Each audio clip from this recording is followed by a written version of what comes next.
नमस्कार दोस्तों, ओमनीसेन चैनल में आपका स्वागत है। और आज आप इस वीडियो में ओमनीसेन इंग्लिश की 1324 क्लास को देख रहे हैं। और मैं बात कर रहा हूं दोस्तों कि कैसे आप बहुत ही आसान तरह से अंग्रेजी को पढ़ना और जी हाँ पढ़ना और जो इंग्लिश जो सेंटेंस होते हैं उसको समझ सकते हैं, अनुवाद कर सकते हैं। और समझने का एक क्रम होता है। अगर आप रोज़ देखते हैं तो टेक्स्ट पढ़ते हैं और समझने में बहुत दिक्कत होती है। उसको देखेंगे, अगर थोड़ा सा और ध्यान देंगे तो लिखने भी आ जाएगा। और थोड़ी सी मेहनत करेंगे, थोड़ी सी और मेहनत करेंगे तो जो लिखा हुआ है उसका अगर बोलते हैं तो बोलने में भी आपको बहुत सारे सेंटेंस जो है इजी हो जाएंगे। तो चलिए शुरू करते हैं। लेकिन सबसे पहले वर्ड्स देखेंगे। जी हाँ, सो वर्ड मीनिंग बहुत इंपॉर्टेंट है। अगर आप एसएससी की तैयारी करें या किसी परीक्षा जिसमें वर्ड मीनिंग की जरूरत होता है, जिसमें सिनोनिम्स एंटोनिम्स की आवश्यकता होती है, नीड होती है, वैसे वाले में बहुत ही ये इंपॉर्टेंट हो जाता है। देखिए जैसे गुंडा, नहीं अब गुंडा के लिए कोई वर्ड खोजिए, लोग क्रिमिनल बता देंगे, क्रिमिनल है ना। लफंगा के लिए बोलिए तो क्रिमिनल बता देंगे, हत्यारा को तो किलर बोलते हैं या डकैत बोलते हैं। लेकिन इन सब के लिए एक वर्ड है, उसको रफियन। ठीक है, रफियन। तो ये एक नया वर्ड है और इसे अच्छे तरह से आपको समझ जाइएगा तो दिक्कत नहीं होगी, क्योंकि नए नए वर्ड ही परीक्षाओं में ही नहीं बल्कि आपके जो व्यवहार जो अगर अपने व्यवहार में शामिल करते हैं, अपने बोलचाल की भाषा में शामिल करते हैं तो कहीं दूसरे से कहीं अच्छा समझे माने जाएंगे। तो रफियन वर्ड मीन्स गुंडा, लफंगा, हत्यारा, डाकू होता है। नेक्स्ट वर्ड है तो नुकसान से बचना या आग से बचना। दो वर्ड है, नुकसान से बचना या आग से बचना। वर्ड है तो सेल्वेज। सेल्वेज मीन्स नुकसान से बचना या आग से बचना। अब देखिए सेल्वेज के बाद रैम्पेज। रैम्पेज का अर्थ है हिंसात्मक बर्ताव या क्रोधान्माद, क्रोध का उन्माद। ठीक है, क्रोध का उन्माद, हिंसात्मक बर्ताव या क्रोध का उन्माद, रैम्पेज के बाद देखिए नेक्स्ट जो है स्लॉथ का अर्थ है आलस। ठीक है, आलस, सुस्ती, ढिलाई, स्लॉथ। नेक्स्ट है अनरेवल मीन्स अलग करना, ठीक है, अलग करना। बुनाई, उधेड़ना, बुनाई खोलना, समझ रहे हैं, जो मान लीजिए सिला हो जाता है या कुछ फंस जाता है तो उसको हम लोग खोलते हैं, वो करना। तो अलग करना, बुनाई उधेड़ना, बुनाई खोलना। अनरेवल है ना, अनरेवल। तो ये बहुत ही वो इम्पोर्टेंट वर्ड है अनरेवल का। एक और वर्ड मैं बताऊँ अनरेवल का, तो जैसे किसी चीज़ को एक दूसरे से अलग करना, है ना। नेक्स्ट वर्ड है इनकम। तो दोस्तों अनरेवल का और भी देखिए अर्थ है जो समझ लीजिए। जैसे उकेलना, सुलझाना, है ना। सुलझाना को लिख सकते हैं सुलझाना। अब कोई किसी चीज़ को सुलझाते हैं, है ना, धागा वगैरह या कोई भी चीज़ सुलझाना या बुनाई खोलना, ये सब वर्ड है। अब चलिए इनकन्वीनियंट मीन्स होता है कष्टप्रद, अनुपयुक्त, अप्रभावी या कह सकते हैं बेमौके का या कुसमय का, अनुपयुक्त, ये सब वर्ड है। या असुविधाजनक, इनकन्वीनियंट, असुविधाजनक ज़्यादा फेमस वर्ड है, असुविधाजनक। दोस्तों इन वर्ड्स को आप कॉपी पे लिख कर याद करें और अपने बोलचाल की भाषा में लिखने में शामिल करें, नेक्स्ट, ताकि आपका जो है वर्ड पावर इंक्रीज हो सके और अच्छे अच्छे वर्ड्स का उपयोग कर सकें। इनकेंडल मीन्स होता है प्रज्वलित करना, उत्तेजित करना, या आप कह सकते हैं आग पकड़ना, सुलगना या भड़काना। नेक्स्ट वर्ड जो है दोस्तों इनक्रिमिनेट का मतलब है अभियोग लगाना, दोष लगाना या अभिशप्त करना, है ना, या कह सकते हैं अभियोग में शामिल करना। ये सब वर्ड जो है इनक्रिमिनेट होता है। नेक्स्ट वर्ड जो है सो ये देखिए पेरिशेबल का मतलब होता है नष्ट होने वाला, नश्वर या क्षणिक। नष्ट होने वाला, नश्वर या क्षणिक, या नाश होने योग्य, नाशवान भी कह सकते हैं, बिगड़ने वाला भी कह सकते हैं, मरणशील या भी कह सकते हैं। तो कई वर्ड है। नष्ट होने वाला ज़्यादा अच्छे से आपको ध्यान में रखना चाहिए, पेरिशेबल। फिर देखिए एम्बेजल मीन्स होता है गबन करना, दुरुपयोग करना, चुराना। गबन करना, दुरुपयोग करना, चुराना, बेईमानी से लेना, है ना। नेक्स्ट वर्ड है दोस्तों फ्यूरियस के नाम पे तो बहुत सारे फास्ट फ्यूरियस करके फिल्म भी बना है। तो फ्यूरियस मीन्स होता है अति क्रुद्ध, भीषण, प्रचंड, उसके बाद है तूफानी, जिसका यूज़ किया गया फिल्म में फास्ट फ्यूरियस, तूफानी, ठीक है, फिल्म बना है ना 1 2 3 करके ऐसे। तो तूफानी, वहाँ ये शब्द लिया गया। आक्रामक, भयावह। लास्ट देखिए एक वर्ड है तो टेम्पोरल। टेम्पोरल का मतलब सांसारिक, लौकिक, अस्थाई। सांसारिक, लौकिक और अस्थाई, तो ये वर्ड है। अब देखिए सबसे इम्पोर्टेंट क्या है दोस्तों, अल्फ़ाबेट को दिमाग में रखना है कि 26 लेटर इसमें होते हैं, जो ए से लेकर जेड तक होते हैं। इन सभी को अल्फ़ाबेट नाम दिया गया है, जिसके 2 पार्ट हैं। वॉवेल, जिसमें लेटर की संख्या 5 है, दूसरा कॉन्सोनेंट, जिसमें लेटर की संख्या होती है 21। उसके और इन दोनों को दोस्तों है तो 26, लेकिन उच्चारण करने का तरीका जो है 68 तरह से। जी हाँ, इसके बाद भी अगर आपको नहीं पढ़ने आए तो एक पार्ट्स ऑफ वर्ड होता है 64, जो 3 साइड में आपको मिल जाएगा। उसको अगर याद कर लेंगे तो कोई बिना ऊपर के लेटर्स भी उसका उच्चारण अगर नहीं भी जानते तो भी आप बना लेंगे अच्छे से। तो चलिए सरसरी नज़र से देखिए, कॉन्सोनेंट के देख लीजिए। ये पार्ट जो है आपको याद करना है, जो लिखा हुआ है कॉन्सोनेंट का, जो ये ऊपर में दिया हुआ, इनका हिंदी इसका उच्चारण यहाँ नीचे दिखेगा। पढ़ने सबको आता है लेकिन उच्चारण नहीं आता। अगर एक भी गलती करेंगे तो आप उच्चारण नहीं कर पाएंगे। दूसरा बात देखिए, ये वॉवेल जो है महज 5 है, लेकिन उच्चारण करने का तरीका 27 तरह से है। जी हाँ, 5 को, जैसे ए को 4 तरह से, ई को 5 तरह से, आई को 5 तरह से, ओ यू को 4 तरह से, और डबल ओ को 5 तरह से पढ़ा जाता है। अब यहाँ पर एग्जाम्पल्स भी दिया है मैंने, ताकि समझ में आए कि वाकई में पढ़ा जाता है या नहीं। अब देखिए ये तो था ही। अब 64 पार्ट्स ऑफ वर्ड का ये वाला चीज़ जो है स्क्रीनशॉट ले लीजिए और इसको याद कीजिए। याद क्या करना है, तो ये पार्ट आपको याद करना है, ठीक है, दोनों तरफ से ये पार्ट याद करना है। अब यहाँ से भी देखिए दोस्तों, ये वाला भी पार्ट है जो बहुत इंपॉर्टेंट हो जाता है। इसको अगर आप याद करते हैं तो आपको कभी दिक्कत कभी भी नहीं होने वाली है कि भाई आखिर क्यों नहीं मतलब इतना इजी कैसे पढ़ना। जैसे मैं बताऊं, हो सकता है एक लंबा वर्ड है, चलिए मैं यहाँ बताता हूँ। देखिए PROCURE, देखिए MENT। अब ENT जो है यहाँ पर है, इसके पहले ENT है, यहाँ ENT है, R लग गया रेंट, T लग गया टेन, उसी तरह M लग गया तो यहाँ पर मेंट हो गया। और CURE जो है इसको क्योर पढ़ते हैं, क्योर, वो भी है। अब PRO को प्रो पढ़ते हैं, प्रो, जो कि पिछले साइड में था, आपने ध्यान नहीं दिया होगा। तो प्रोक्योरमेंट एक वर्ड लिख दिया गया, इन सबको मिलाकर एक इसको पढ़ा जाता है प्रोक्योरमेंट, तो आपको पढ़ने आ जाता है ना। तो चलिए आपने देखा कैसे पढ़ा जाता है। और देखिए दोस्तों, अगर हमारे वीडियो को डे 1 से देखना चाहते हैं तो ओमनीसेंट इंग्लिश यूट्यूब में, गूगल में टाइप करके हमारे वीडियो तक पहुंच सकते हैं, जहां आपको रीडिंग, राइटिंग और स्पोकन से रिलेटेड सारे वीडियो मिल जाएंगे। सब कुछ सरल सरल तरह से बताया गया है। अंग्रेजी पढ़ना आपके लिए बहुत ही आसान हो जाएगा। अगर आप जो है हमारे शुरू से वीडियो को देखते हैं और कॉपी बना लेते हैं तो रिवीजन करने में आसान होगा। बार बार हमारे वीडियो को ना देखकर आप रिवीजन करिए, कॉपी बन जाएगी तो खुद समझ में आएगा कि कैसे पढ़ना है, कैसे क्या करना है। अब देखिए जिनको नहीं पढ़ने आता, छोटे छोटे, जैसे मैंने बताया 5-6 लेटर वाला वर्ड है, इसमें देखेंगे जैसे लिखा हुआ है पूजर, बस सिंपल से एक बार उच्चारण करके निकल जाइए, उसके बाद देखेंगे लोग।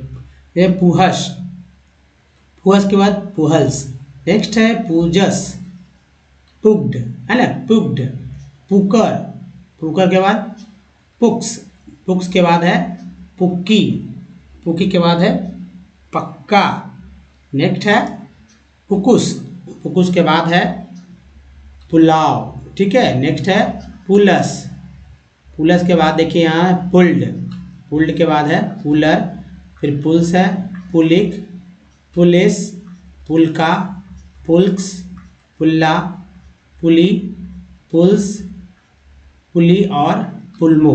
अगला देखिए इधर पल्स, पल्पी, पल्स, पुलुस, पुमस, पुमी, पम्प्स, पुनस, पुंस, पंच, पंगा और पंक्स। ये था एक साइड। दूसरे साइड में चलते हैं दोस्तों, ये देखिए पंगी, पुनिक, पुंजी, पुंका, पंक्स, पुंकी है ना, पंकी, पन्नी, यहाँ पर पंकी होगा, पंटा, जैसे बंटा, फंटा है ना, ये फंटा था, देखिए पुंटी, नेक्स्ट वर्ड है पुंटो, पंट्स, पंट्स के बाद है पंटी, नेक्स्ट देखिए पुपे, पुपल्स, पुपस, पुपिल, पुपोस, पपी, पुपुस, पुरम, पड़ा, पड़ी, प्योड, Puri, Pooran, प्योर्स, प्यूरेक्स, पुरगा, पुर्ज, पुरिफ, Purim, पुरिन, puris, purse, परली और है परपी। तो दोस्तों ये तो था एक समझ के लिए, लेकिन जो सबसे इम्पोर्टेंट स्लाइड है वो ये वाला है। और इस स्लाइड के थ्रू आप ये देखेंगे कि कैसे बहुत ही आसान तरह से अंग्रेजी को पढ़ा जा सकता है। अगर नहीं भी पढ़ने आता तो ये भी यहाँ मैं बताऊंगा कि किस तरह से जो है इंग्लिश को समझने का प्रयास किया जा सकता है। तो आपको कुछ करना नहीं है, सिर्फ वीडियो को देखिए। ये वाला स्लाइड बहुत ही इम्पोर्टेंट हो जाता है। अगर आप वाकई में कुछ जानते नहीं हैं तो यहाँ से आप सब कुछ समझ में आपको आने लगेगा। तो दोस्तों सबसे इम्पॉर्टेंट है, इसको अच्छे से देखिएगा। जिनको नहीं पढ़ने आता वो एक बार पढ़ लें, उसके बाद मैं पढ़ के बताऊंगा कैसे पढ़ा जाता है, किस तरह से जल्दी जल्दी पढ़ सकते हैं। 64 पार्ट्स ऑफ वर्ड का इस्तेमाल कर सकते हैं। उसके बाद कॉन्सोनेंट वॉवेल का जो उच्चारण है उसको यहाँ पर अप्लाई कर सकते हैं। ये सब चीज़ यहाँ पर आपको देखने को मिल जाएगा। तो चलिए आप बस कुछ नहीं, इजी वे में जो है इसको देखते चलिए और सीखते चलिए। दोस्तों सबसे पहले कि वीडियो को पॉज करके आप इसे पढ़ लें और उसके बाद मैं पढ़ देता हूँ एक बार, ताकि जो भी गलतियाँ हैं वो आप पकड़ लें अभी के अभी कि भाई मैंने क्या गलत किया, एक्चुअली आपने क्या गलत किया और मैंने क्या पढ़ा, उस जगह डिफरेंस है तो उसको करेक्ट कर लें। तब जाके मैं बताऊंगा कि क्या कुछ इसके अर्थ हो सकते हैं, कैसे इसको ट्रांसलेट अनुवाद कर सकते हैं। तो चलिए आप पढ़ लीजिए, उसके बाद मैं पढ़ रहा हूँ। Now they employ workers, workers देखिए, employ only on a temporary basis so that they do not have to pay, ये बोलते पी लगा पे, workers for the whole year workers also have to put in very long working hours and work night shifts on a regular basis during the peak seasons. Wages are low and workers are forced to work and worked overtime to make both ends meet. While this competitions among the garment exporters has allowed the MNCs to make large profits, workers are denied their fair share of benefits about by globalizations. A garment worker 35 years old Susila has spent many years as a worker in garment export industry of Delhi. She was employed as a permanent worker entitled to health insurance. तो दोस्तों ऐसे करके जो है पढ़ा जाता है। आप इसको अब देखिए कि कैसे आप या कितना आपने इसमें गलतियां किया है, उस गलती को पकड़कर आप करेक्ट कर लीजिए, क्योंकि हो सकता है कि भाई आगे भी आपको इसी तरह की सामना करना पड़े, तो उससे बच जाना है। कैसे पढ़ना है वो मैंने यहाँ पर फिर से मैं इंडिकेट करके बताऊंगा कहाँ पर क्या कुछ करना है। तो देखिए सबसे इंपॉर्टेंट है, OW को आओ बोलते हैं, वो बोलते हैं, ये पार्ट्स ऑफ वर्ड है, इसीलिए जो है इसको याद करने के लिए मैंने बोला नाउ। OW को आओ बोलते हैं तो नाउ आ गया। इम है, इम को इम बोलते हैं, इम। प्लॉय, OW को ए बोलते हैं, प्लॉय। वर्कर बोलते हैं इसलिए वर्कर्स। ऑनली हो गया, ली हो गया, पार्ट्स ऑफ वर्ड है। एरी हो गया हमारा, ठीक है। Basis so that they do not have to pay, ए भाई को ये बोलते, पी लगा, पे हो गया, पे से, में, गे, ले, कई वर्ड बनते हैं यहाँ। Workers for the whole year है ना। फिर देखिए workers also have to put in very long, ONG कॉन्ग बोलते हैं, लगा तो लॉन्ग हो गया, लॉन्ग, सॉन्ग, अमोंग, कई वर्ड बनते हैं इससे। वर्किंग, इंग हो गया, वर्किंग। देखिए वर्किंग, आवर्स हो गया, hours. And worker night, IGST quite बोलते हैं, आइट, एन लगा, नाइट हो गया। अब अगर इन के जगह FL लगा तो फ्लाइट हो जाता, या आप T लिख दे टाइट, S लिख दे साइट, है ना, कई वर्ड बन जाते हैं।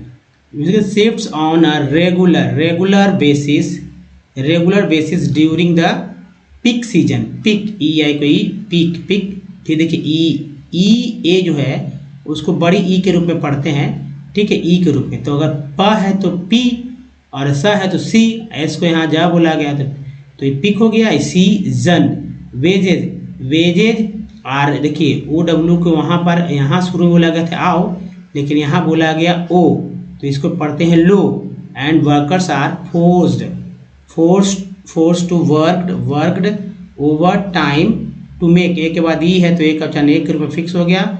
Both ends meet while this come, c o m को बोलते हैं कम, सी ओ एम के कम बोलते हैं, और टी एन को सन बोलते हैं, पार्ट्स है।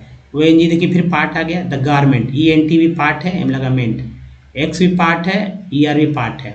Has allowed the MNCs to make, एक के बाद ई है, large profit workers denied their the fair share the benefit about, देखिए आउट यहाँ पर देखिए सन वापस रिपीटेशन हुआ, ई एन टी अर, ये हिंदी का नाम अगर पढ़ना है तो ख ख ग जो है वर्णमाला को अंग्रेजी में कन्वर्ट कर लीजिए, उसके भी वीडियोज़ है, कैसे नाम को लिखना, पता को लिखना चाहिए, इस पे वीडियोज़ पहले से है। स्पेंट, ई एन टी को बोलते हैं, पी लगा पेंट हो गया, एनी हो गया।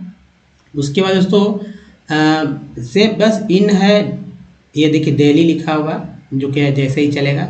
एम्प्लॉयड पर, ई आर को आर बोलते हैं, पी लगा पर हो गया, ई एन टी के एन लगा नेंट, परमानेंट एंटाइटल टू। तो दोस्तों ऐसे ही पढ़ना है। अब इसका अर्थ क्या होगा, इस पर फोकस करते हैं दोस्तों। जैसे नाव है, नाव का मतलब होता है अब यहाँ से लेकर यहाँ तक ले लेते हैं एक ही बार में ताकि समझ में आए। तो लिखा गया है now the employ workers only on a temporary basis so that they do not have to pay workers for the whole years. कहने का मतलब कि अब वे श्रमिकों को केवल अस्थायी आधार पर नियुक्त करते हैं ताकि उन्हें पूरे वर्ष के लिए श्रमिकों का भुगतान न करना पड़े। सिंपल सा बात है कि अब they employ workers only on a temporary basis, मतलब उनको मतलब अस्थायी, टेम्पोररी में अस्थायी बेसिस में आधार पर नियुक्त करते हैं ताकि they do not have to pay, मतलब कि उनको मजबूर ना होना पड़े पैसा को, जो श्रमिक उनको पैसा पूरे साल के देने के लिए। तो एक बेसिस हो गया। अब देखिए यहाँ से लेकर वर्कर से लेकर यहाँ तक ले लेते हैं।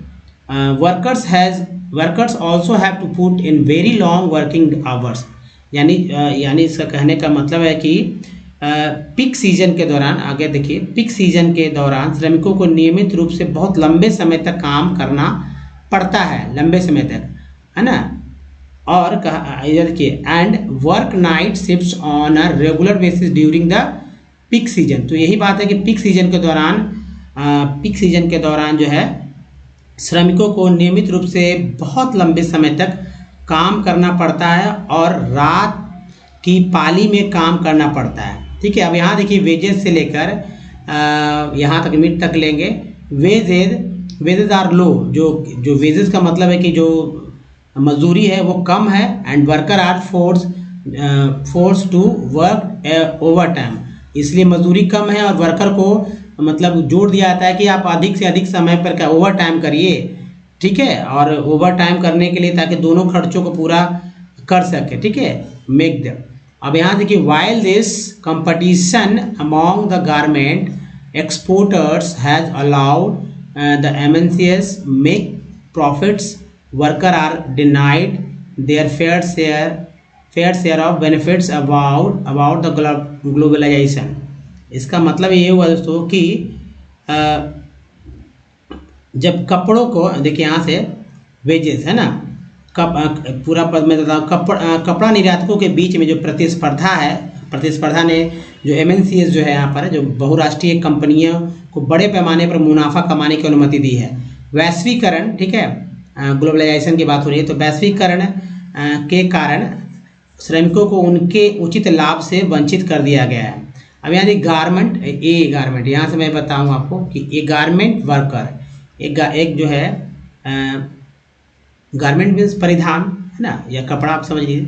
एक परिधान श्रमिक जो है 35 वर्षीय 35 ईयर्स ओल्ड सुशीला, जो 35 वर्षीय सुशीला ने, जो कि दिल्ली की है, ने एक परिधान एक्सपोर्ट इंडस्ट्री है ना, जो कि परिधान निर्यात उद्योग में एक श्रमिक के रूप में काम करती है, ठीक है, काम करती है। और वह जो है she was employed as a permanent worker, वो हमेशा स्थायी कर्मचारी है, और वो है अस्थायी कर्मचारी है, वो हकदार है किस चीज़ का, तो हेल्थ इंश्योरेंस का और भी बहुत सारी चीज़ का है।